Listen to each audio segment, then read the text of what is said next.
প্রথমে শুনুন ইন্দোনেশিয়ার একজন বিখ্যাত কারি বা ইমামের কণ্ঠে সূরা আল কারিয়াহ কেমন ছিল।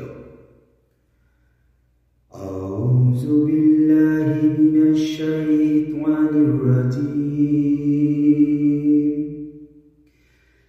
বিসমিল্লাহির রহমানির রহিম।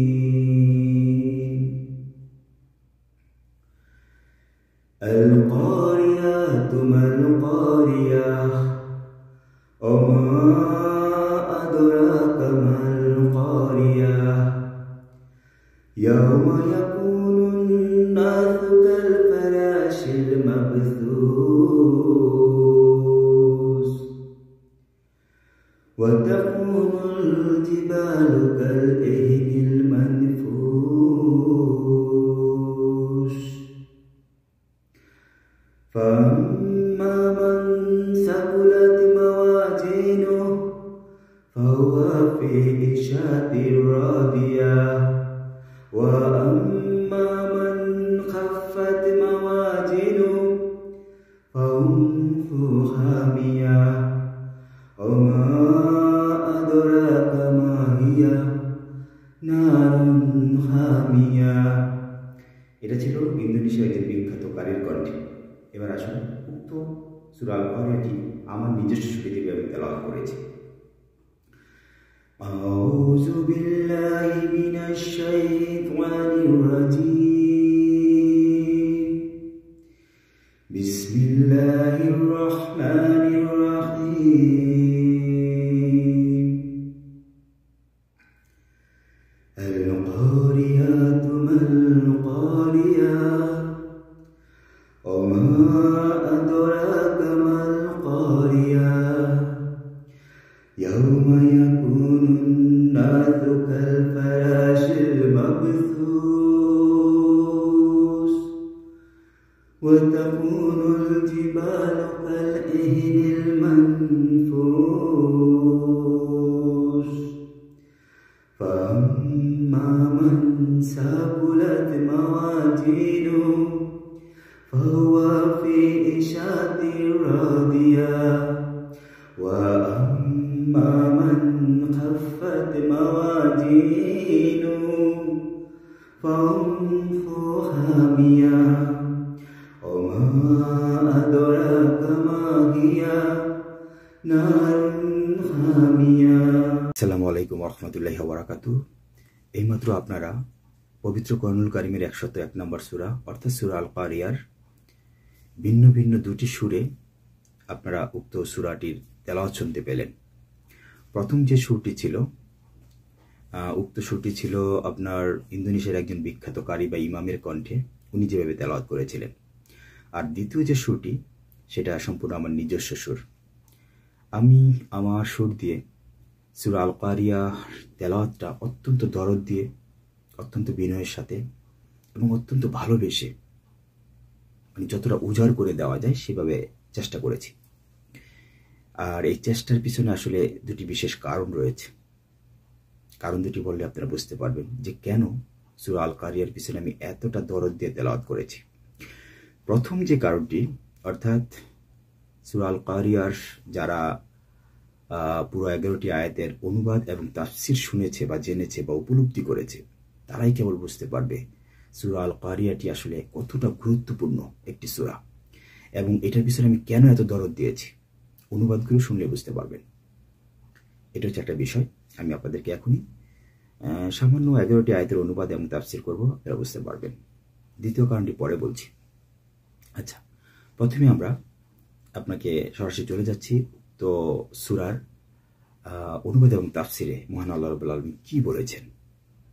কেননা মহান আল্লাহ রাব্বুল আলামিন সূরা আল কারিয়ার মধ্যে আসলে উনি বুঝাতে চেয়েছেন, বা ওনার কাছ যখন তেলাওয়াতটা পড়েছি আমার কাছে মনে হলো যে মহান আল্লাহ রাব্বুল আলামিন উনি ওনার বান্দাদের প্রতি অত্যন্ত পেরেশান। উনি কখনোই চান না যে ওনার এত আদরের আদম সন্তান কাল কিয়ামতের বিচার দিবসে জাহান্নামের ভয়াবহ হাবিয়াতে পরিণত হোক, তাদেরকে নিক্ষেপ করা হোক। বিশেষ করে কিয়ামতের ঠিক পূর্ব মুহূর্তে কি সিমটম হবে, কতটা ভয়াবহ হবে, মহান আল্লাহ রাব্বুল আলামিন অত্যন্ত উক্ত তাফসীর বলতে খুব আফসোসের সাথে এবং খুব ভালোবেসে তাদেরকে স্মরণ করিয়ে দিচ্ছে সেই ভয়াবহতা সম্পর্কে। আল্লাহ মনে হচ্ছে অত্যন্ত তার বান্দাদের প্রতি কি পরিমাণ তার দরদ, ভালোবাসা, তারই বহিঃপ্রকাশ পুরো আল কারিয়ার পুরো 11টি আয়াতের মধ্যে। আচ্ছা, আসুন সরাসরি আমি আপনাদেরকে উক্ত সূরা আল কারিয়ার অনুবাদ এবং তাফসিরে চলে যাচ্ছি। আপনি নিজেই বুঝতে পারবেন কেন এটার পিছনে এত দরদ দিলাম, আর কেন মনে হলো যে মহান আল্লাহ রাব্বুল আলামিন ওনার বান্দাদের প্রতি এতটা পেরেশান। আসুন, প্রথমে কি বলা হলো? মহান আল্লাহ রাব্বুল আলামিন বললেন, আল কারিয়াতু মাল কারিয়া ওমা আদরাকা মাল কারিয়া। অর্থাৎ এখানে প্রথম যে আয়াতটি, সেখানে মহান আল্লাহ রাব্বুল আলামিন বললেন সেদিন, অর্থাৎ কিয়ামতের ঠিক পূর্ব মুহূর্তে এক মহাপ্রীতিপদ শব্দ। উক্ত আয়াতটির অনুবাদ হচ্ছে এক মহাপ্রীতিপদ শব্দ।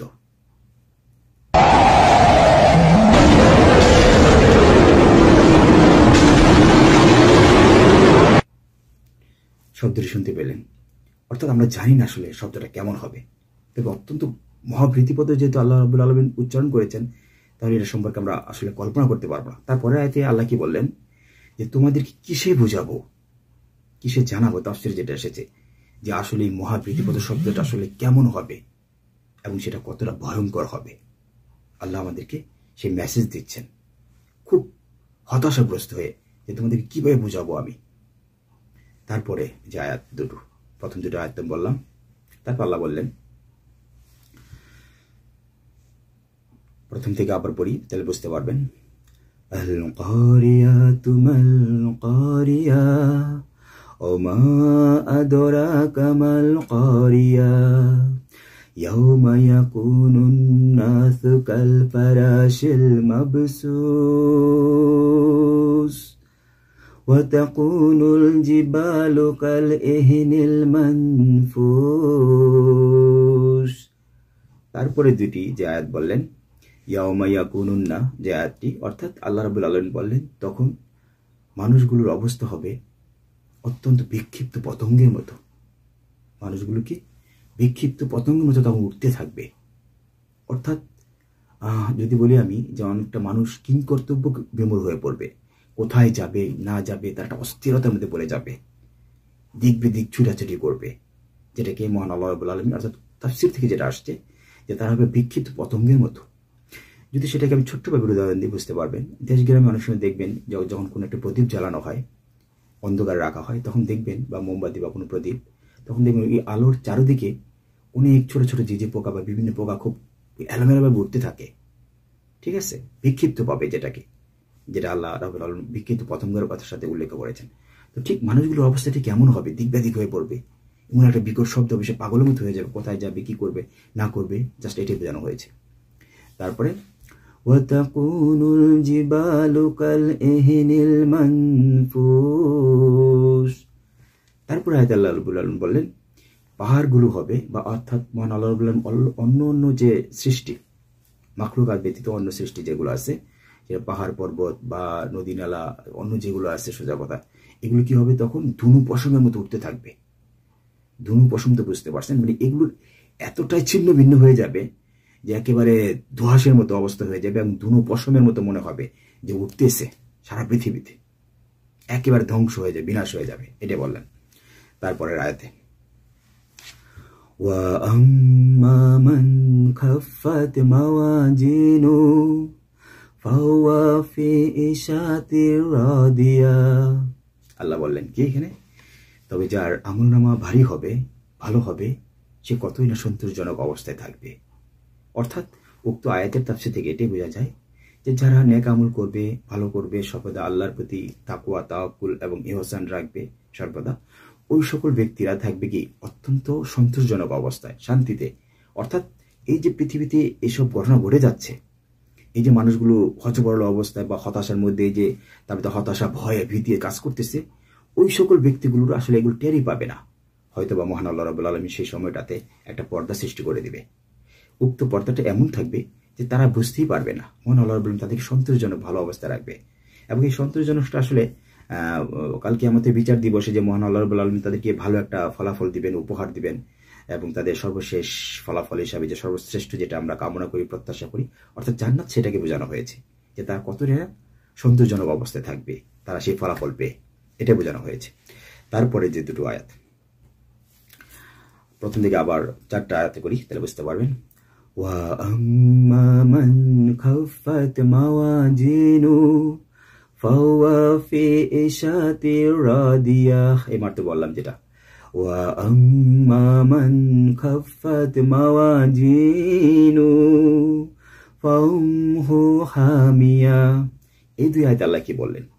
এই দুই আয়াতে তার উল্টো কথা বললেন। আল্লাহ বললেন যে তোমরা আসলে এই ঠিক সেই সময়টাতে যে যখন যাদের আমলনামা খারাপ হবে, অর্থাৎ হালকা হবে, যারা আল্লাহর প্রতি গাফেল ছিল, উদাসীন ছিল, ঠিক আছে, আল্লাহর প্রতি, আল্লাহর সৃষ্টির প্রতি অবিশ্বাস ছিল, আল্লাহ এই জান্নাত জাহান্নাম এগুলো সৃষ্টি করে রেখেছেন আমাদেরকে, আমাদের ফলাফল স্বরূপ সেগুলো আমাকে একটা সময় প্রদান করা হবে, আমাদের প্রত্যেকটা কৃতকর্মের যে কঠিন জবাব দিয়ে করতে হবে, যাররা যাররা জবাব দিয়ে করতে হবে, ঠিক আছে, এই জিনিসটাকে বোঝানো হয়েছে। যাদের আমলনামা অত্যন্ত হালকা হবে, খারাপ হবে, তারা কতটাই না, মানে তাদের কতটাই না দুর্ভোগ রয়েছে, আল্লাহ সেটাও খুব আফসোস করে বলতেছে। এবং তাদের শেষ পরিণতি হবে জাহান্নামের হাবিয়া, যেটা উক্ত দুই আয়াতে মহান আল্লাহ বলেন অনুবাদ এবং তাফসীর করলেন। আচ্ছা, ঠিক আছে, এই দুটা গেল, মানে কি জাহান্নামের হাবিয়া তাদেরকে নিক্ষেপ করা হবে। লাস্টে কি বলেন আল্লাহ, মহান আল্লাহ বলেন আবার প্রথম দিকে, ওয়া আম্মা মান খাফাত মাওয়াজিনু ফাউমহু হামিয়া ওমা আদরাকা মা হিয়া নারুন হামিয়া। একদম সর্বশেষ দুটি যে আয়াত, যে ওমা আদরাকা মা হিয়া নারুন হামিয়া, যেটা অর্থাৎ মহান আল্লাহ আবারও বললেন যে তোমাদেরকে কিসে বুঝাবো যে জাহান্নামের হাবিয়াটা আসলে কেমন হবে, কতটা ভয়ঙ্কর হবে, কতটা বিভৎস হবে। তারপরে লাস্টে নারুন হামিয়া, অর্থাৎ এটা হবে এক প্রজ্বলিত আগুন। অর্থাৎ প্রজ্বলিত আগুন বলতে এটাই বোঝানো হয়েছে যে কালকে আমাদের বিচার দিবসে জাহান্নামগুলো থাকবে অত্যন্ত ক্ষুধার্ত, এবং সেখানে দাহ দাহ করে আগুন জ্বলতে থাকবে, এবং সেখানে আমাদেরকে, মানে অর্থাৎ যারা খারাপ আমল করবে, যাদের আমল নামা হালকা হবে, তাদেরকে সেখানে জাহান্নামে নিক্ষেপ করা হবে, এবং সেটাই হবে তাদের এই কি বলবো এটাকে, অনন্তকালের তাদের বাসস্থান, সেখানে সেই ভয়াবহ জাহান্নাম। এই হচ্ছে পুরা সূরা আল কারিয়ার সামান্য 11টি আয়াতে। আশা করি এখন নিশ্চয়ই বুঝতে পেরেছেন যে কেন সূরা আল কারিয়া আমি অত্যন্ত দরদ দিয়ে তেলাওয়াত করেছি। আমার কাছে মনে হয়েছিল যে মহান আল্লাহ রাব্বুল আলামিন যখন প্রত্যেকটা অনুবাদ এবং তাফসীর করতেছিলাম, আমার কাছে মনে হচ্ছিল আল্লাহ আমাদের নিয়ে অত্যন্ত পেরেশান। উনি চান না ওনার এই আদম সন্তান, এত আদরের সন্তান, যাকে এত ভালোবাসেন, এই আদম সন্তানকে, সেই আদম সন্তান জাহান্নামী হোক, তাদের পরিণতি খারাপ হোক। কেন বিতাড়িত ইবলীসের সাথে অত্যন্ত চ্যালেঞ্জ ছিল মহান আল্লাহ রাব্বুল আলামিনের এই আদম সন্তানকে নিয়ে। আদম সন্তানকে নিয়ে উনি এতই গর্ব করেছেন, ফেরেশতাদের কাছেও অত্যন্ত গর্ব করেছেন, যার জন্য উনি অত্যন্ত ভালোবাসেন। আর ভালোবাসার আরেকটা অন্যতম সবচেয়ে বড় কারণ যেটা, সেটা হচ্ছে ওনার সবচেয়ে প্রিয় হাবিব হযরত মুহাম্মদ সাল্লাল্লাহু আলাইহি ওয়াসাল্লামের উম্মত আমরা, ঠিক আছে। তাই মহান আল্লাহ রাব্বুল আলামিনের যেহেতু ওনার হাবিবের প্রতি ওনার এতটা, কি বলবো আমি, যে মানে তার উদারতা, ভালোবাসা, মানে যেগুলো বলে শেষ করা যাবে না, যে তাদের দুজনের মধ্যে আসলে ভালোবাসার কেমিস্ট্রি কতটা মজবুত, কতটা সুন্দর, আসলে সেটা বলার আমরা তো বলতে পারবো না আমাদের মুখে তাদের ভালোবাসার বহিঃপ্রকাশ কতটুকু। তো সেই প্রিয় হাবিবের আমরা উম্মত, সুতরাং আমাদের প্রতি তো আল্লাহ রাব্বুল আলামিনের একটা ভালোবাসা থাকবেই, সেই আল্লাহ রাসূলকে উদ্দেশ্য করে। আচ্ছা, এই হচ্ছে মূল কারণটা, একটা কারণ বললাম। আর দ্বিতীয় যে কারণটা, অর্থাৎ এই সূরা আল কারিয়াটাকে আমি মূলত তাহাজ্জুদ সালাতের জন্য আমি ইন্ডিকেট করে রেখেছি। আমি তাহাজ্জুদ সালাতের জন্য আরো অনেকগুলো সূরা ইন্ডিকেট করে রেখেছি, বিশেষ কিছু আয়াত আমি আপনাদেরকে এক একটা করে ধারাবাহিকভাবে দিব, এবং সেগুলোতে কেন আমি এত সুর দেওয়ার চেষ্টা করেছি তার কারণ হচ্ছে মানে তাহাজ্জুদের সালাতটা হচ্ছে সেই সালাত যেখানে মহান আল্লাহ রাব্বুল আলামিনের অত্যন্ত সন্নিকটে যাওয়া সম্ভব, ওনার ভালোবাসা অর্জন করা সম্ভব। ওটা অত্যন্ত একটা গুরুত্বপূর্ণ একটি সালাত, যেটা আল্লাহ রাসূল পালন করতেন। অর্থাৎ দেখেন, যখন আপনি সারা পৃথিবী ঘুমন্ত অবস্থা থাকে, যার যার ঘুমের রাজ্যে ব্যস্ত থাকে, যার যার জীবন নিয়ে ব্যস্ত থাকে, অন্যান্য কাজ নিয়ে যারা যারা ব্যস্ত থাকে, ঠিক সেই সময়টাতে আল্লাহর প্রকৃত বান্দা যিনি, উনি ওনার ঘুম নষ্ট করে, ঘুম হারাম করে দিয়ে, আরাম হারাম করে দিয়ে, আল্লাহর শরণাপন্ন হওয়ার জন্য, আল্লাহর দিদার লাভ করার জন্য, আল্লাহর মহব্বত ভালোবাসা পাওয়ার জন্য সেই সময়টাকে নির্দিষ্ট করে নেয়। কেন সারা পৃথিবী তখন ঘুমন্ত, একমাত্র উক্ত বান্দাটি জাগ্রত। কেন? একটু মহান আল্লাহ রাব্বুল আলামিনের সাথে একান্তে কিছু কথা বলবেন, ওনাকে সন্তুষ্ট করবেন যে হে আল্লাহ, আমি যাই করেছি সারা জীবনে, সারা দিন যা কিছু করছি, কিন্তু এখন মনে হচ্ছে না আপনার কাছে আমার কিছু বলার আছে। সারা জীবনের এত পাপ করছি, সারা দিনটাতে গেল বা সারা জীবনটাতে গেল, অন্তত আপনার কাছে আমার ক্ষমা চাইতে হবে। এবং ক্ষমার চাওয়ার জন্য একটা মুখ্য পরিবেশ দরকার, এমন একটা সময় দরকার যেই সময়টাতে শুধু আপনার আমি থাকবেন। কারণ আপনি তো বলেছেন যে এই তাহাজ্জুদের সময় আপনি অত্যন্ত নিকটে চলে আসেন, কাছে চলে আসেন, তো বান্দাদের ডাকতে থাকেন যে তোমরা কোথাও, কে কোথায় আসো, আসো আমার কাছে চাও এই রাত্রে, এই সময়টাতে। তো ঠিক সেই সময়টা কেন্দ্র করে, সেই চিন্তাটা কেন্দ্র করে যে না, আল্লাহ যেহেতু আমাকে স্মরণ করতেছে সেই সময়টাতে, আমার সেই সময়টাতে উপস্থিত হতে হবে। তখন ওনাকে আমি যা বলবো তুই তাই শুনবেন, ওই মুহূর্তে আমার জিনিসগুলো আর্যগুলো কবুল হবে। এটা হচ্ছে বড় কথা। তাই মূলত তাহাজ্জুদ সালাতটাকে এমনভাবে আপনার মানে সোয়াব করতে হবে, আল্লাহর সাথে আপনার বিশেষ করে আয়াতগুলো সূরা ফাতিহা থেকে শুরু করে তারপরে যে আয়াতগুলো আপনারা ইয়া করবেন, অবশ্যই মনে রাখবেন একটা জিনিস, যে প্রত্যেকটা সেটা বিশেষ সূরা অথবা বিশেষ কোনো আয়াত, এগুলো আপনি ইন্ডিকেট করবেন যেগুলোতে মহান আল্লাহ রাব্বুল আলামিনের অসংখ্য গুণ কীর্তন রয়েছে, প্রশংসা রয়েছে, এবং যে সূরাগুলো অত্যন্ত তাৎপর্যপূর্ণ। যেমন সূরা আল কারিয়ার কথা বললাম, যেখানে কিয়ামতের ভয়াবহতা আছে। আপনি যখন এটার অনুবাদ এবং তাফসীর জানবেন এবং যখন আপনি সুর দিয়ে তেলাওয়াত করবেন, অটোমেটিক আপনার চোখ দিয়ে অঝর যারা অশ্রু ঝরতে থাকবে। তখন আপনি চোখের সামনে কিয়ামতের ভয়াবহতা চলে আসবে, আল্লাহ আপনাকে বিনয়ের সাথে এগুলো বোঝাচ্ছেন। আচ্ছা, তারপর সুর দিয়ে তেলাওয়াত করলে কি আপনি একটা আল্লাহর সাথে একাকার হয়ে যাবেন। যত দরদ দিতে পারবেন, যত ভালোবাসা যত ঢালতে পারবেন, তত মনে হবে যে আপনি রবের নিকট চলে যাচ্ছেন। বিদ্যার্থী ইবলিশ এখানে আপনাকে ফোর্স করতে পারবে না। আপনি সুরটা সম্পূর্ণ কি, আপনার ধ্যানটা সম্পূর্ণ সুরের মধ্যে থাকবে। সুর প্লাস আল্লাহ, এই তিনটে যখন একত্র হয়ে যাবে, তখন আপনি একাকার হয়ে যাবেন। আর একাকার হয়ে গেলেই কি আল্লাহর সাথে সম্পূর্ণ কানেক্টেড হয়ে গেলেন। তখন আপনি নামাজরত অবস্থায় যতটা অশ্রুসিক্ত হওয়া যায়, যতটা নরম হওয়া যায়, যতটা দুর্বল হওয়া যায়, যতটা বিনয়ী হওয়া যায়, সেটা আপনার চেষ্টা করবেন। আশা করি ইনশাআল্লাহ মহান আল্লাহ রাব্বুল আলামিন আমাদেরকে ঠিক সেই সময়টাতে আমাদেরকে যথার্থ মূল্যায়ন করবেন এবং আমাদেরকে তার উত্তম প্রতিদান দিবেন। কেননা মহান আল্লাহ রাব্বুল আলামিন সর্বোত্তম প্রতিদানকারী এবং সর্বোত্তম পরিকল্পনাকারী। সকলকে ধন্যবাদ। আসসালামু আলাইকুম রহমতুল্লাহি ওয়া বারাকাতুহু। পরবর্তীতে আরেকদিন সূরা তাহাজ্জুদের জন্য আবার সূরা ফাতিহার সাথে অন্য কি ধরনের সূরা বা বিশেষ আয়াত তেলাওয়াত করতে হবে সুর দিয়ে, আমি আপনাদেরকে আবার ইনশাআল্লাহ দেখাবো। সকলকে ধন্যবাদ। আবারও সকলকে সালাম জানাচ্ছি।